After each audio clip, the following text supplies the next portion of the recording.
हिंदू धर्म में भगवान विष्णु को संसार का पालनहार माना जाता है। श्रीमद् भागवत पुराण के अनुसार जब जब पृथ्वी पर अधर्म बढ़ा है, संतुलन वापस लाने के लिए विष्णु जी ने अलग अलग रूपों में अवतार लिया है। आज की इस चर्चा में हम इसी दशावतार के विषय की गहराई में जाने वाले हैं। और सच कहूं तो ये सिर्फ कुछ प्राचीन कथाओं का संग्रह नहीं है, ये एक बेहद दिलचस्प और वैज्ञानिक यात्रा है जिसे आज हम बिल्कुल नए नजरिए से समझेंगे। अब एक बहुत ही मजेदार सवाल पर विचार करते हैं।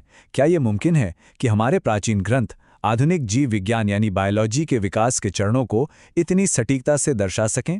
पहली बार में सुनकर शायद थोड़ा अजीब लगे, लेकिन विष्णु जी के इन 10 अवतारों का क्रम और डार्विन के जैविक विकास के वैज्ञानिक चरण आपस में इस कदर मेल खाते हैं कि इंसान बस हैरान रह जाता है। हजारों साल पहले लिखी गई बातें और आज की मॉडर्न साइंस में इतनी समानता होना कोई छोटी बात नहीं है। अगर हम एक तरफ विष्णु के अवतार रखें और दूसरी तरफ डार्विन का विकासवाद, तो एक बहुत ही शानदार तस्वीर उभरकर सामने आती है। जिसे आमतौर पर सिर्फ एक धार्मिक ग्रंथ मान लिया जाता है, वो दरअसल एक बहुत ही गहरा, यूनिवर्सल, साइंटिफिक और फिलोसॉफिकल आख्यान है। ये सिर्फ भगवान के अवतार लेने की कहानी नहीं है, ये हमारी इस पृथ्वी पर जीवन के पनपने और विकसित होने की पूरी कहानी है। इस पूरी टाइमलाइन को अच्छे से समझने के लिए आज की इस चर्चा के कुछ मुख्य पड़ाव होंगे। सबसे पहले जल से थल का सफर, फिर मानव रूप का उदय, उसके बाद सभ्यता से पूर्णता, फिर बुद्धिमत्ता और भविष्य, और एकदम अंत में हम समझेंगे इस पूरे विकास का असली अर्थ। तो यह सिर्फ 1 से 10 तक की गिनती नहीं है, बल्कि विकासवादी छलांगों का एक पूरा का पूरा क्रम है। चलिए बिना किसी देरी के पहले चरण की ओर बढ़ते हैं, जल से थल यानी सर्वाइवल और जीवन की बिल्कुल शुरुआत। अगर हम बायोलॉजिकल इवोल्यूशन के इस क्रम को देखें तो ये एकदम क्रिस्टल क्लियर है। जीवन की शुरुआत पानी से होती है ना, और हमारा पहला अवतार है मत्स्य यानी मछली, जिसने प्रलय के समय वेदों और मनु को बचाया। इसके बाद आता है एम्फीबियन या उभयचर चरण, जो पानी और जमीन दोनों पर रह सके। इसका प्रतीक है कूर्म यानी कछुआ अवतार, जिसने समुद्र मंथन के दौरान स्थिरता दी।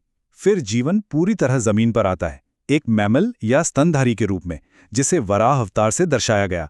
और फिर आता है ट्रांजिशन का फेज, आधा इंसान और आधा पशु, जिसे हम नरसिंह अवतार के रूप में जानते हैं। लेकिन रुकिए, बात सिर्फ बायोलॉजी की नहीं है, इसके पीछे छिपी प्रतीकात्मकता और भी कमाल की है। जैसे वराह अवतार को ही लीजिए, वो हिरण्याक्ष राक्षस से पृथ्वी को रसातल से बाहर निकालते हैं। क्या हम इसे पर्यावरण संरक्षण का पहला मैसेज नहीं मान सकते? बिल्कुल मान सकते हैं। वहीं दूसरी ओर नरसिंह अवतार संयमित शक्ति का बेहतरीन उदाहरण है। वो भक्त प्रहलाद के विश्वास की जीत है और ये सिखाता है कि अपनी ताकत का इस्तेमाल सिर्फ तभी करना चाहिए जब वो बेहद जरूरी हो। अब आते हैं हमारे अगले महत्वपूर्ण चरण पर, मानव रूप का उदय। यहां से कहानी सिर्फ शारीरिक सर्वाइवल की नहीं रहती, बल्कि चेतना का विकास शुरू हो जाता है। यहां एंट्री होती है वामन अवतार की। ये पहला पूर्ण मानव रूप है, लेकिन शारीरिक रूप से छोटा, एक बौना। वामन अवतार ने राजा बलि का अहंकार तोड़ा था। यहां से हमें यह समझ आता है कि इवोल्यूशन के इस फेज में ताकत या शरीर के आकार से कहीं ज्यादा ज्ञान और नम्रता की अहमियत है। 3 पग में पूरी सृष्टि नाप लेना कोई छोटी बात नहीं है। यह दिखाता है कि बुद्धि का विकास तेजी से शुरू हो चुका है। बौने मानव रूप के बाद इंसान का विकास एक आक्रामक अवस्था में पहुंचता है। इसे परशुराम अवतार से दर्शाया गया है। यह वो समय था जब समाज में अराजकता फैल रही थी और परशुराम जी ने उसे मिटाने के लिए शस्त्र उठाए। यह अवस्था हमें बहुत ही प्रैक्टिकल बात सिखाती है कि बल का प्रयोग केवल तभी सही है जब वो धर्म की रक्षा और समाज में व्यवस्था बनाए रखने के लिए हो।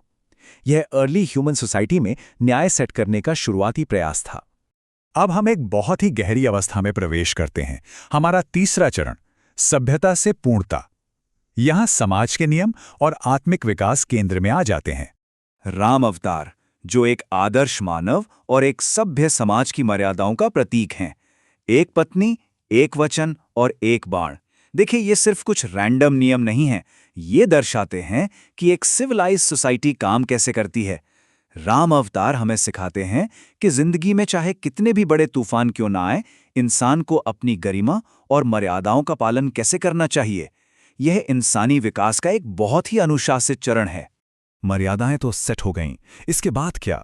इसके बाद आता है पूर्ण मानव बनने का सफर, जो कृष्ण अवतार से जुड़ा है। कृष्ण ने दुनिया को गीता के रूप में कर्म योग का ऐसा दर्शन दिया जो आज तक प्रासंगिक है। उन्होंने सिर्फ युद्ध के मैदान में हथियार नहीं उठाए, बल्कि ज्ञान, भक्ति और कर्म का एक परफेक्ट बैलेंस सिखाया। प्रेम हो, राजनीति हो या धर्म, कृष्ण इन सब का सर्वोत्तम संगम है। यह उस चेतना का प्रतीक है जो लाइफ की हर कॉम्प्लेक्सिटी को हैंडल करना बहुत अच्छी तरह जानती है। इसके बाद मानवता एक ऐसी छलांग लगाती है जिसका शरीर या हथियारों से कोई लेना देना नहीं है।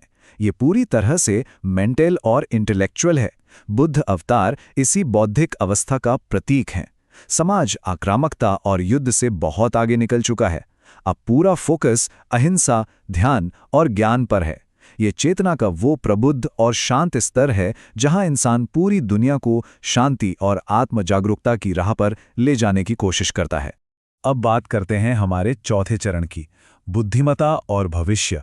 आखिर चेतना की इस लंबी यात्रा का अगला पड़ाव क्या होने वाला है? भविष्य के इस पड़ाव के लिए उल्लेख आता है कल की अवतार का।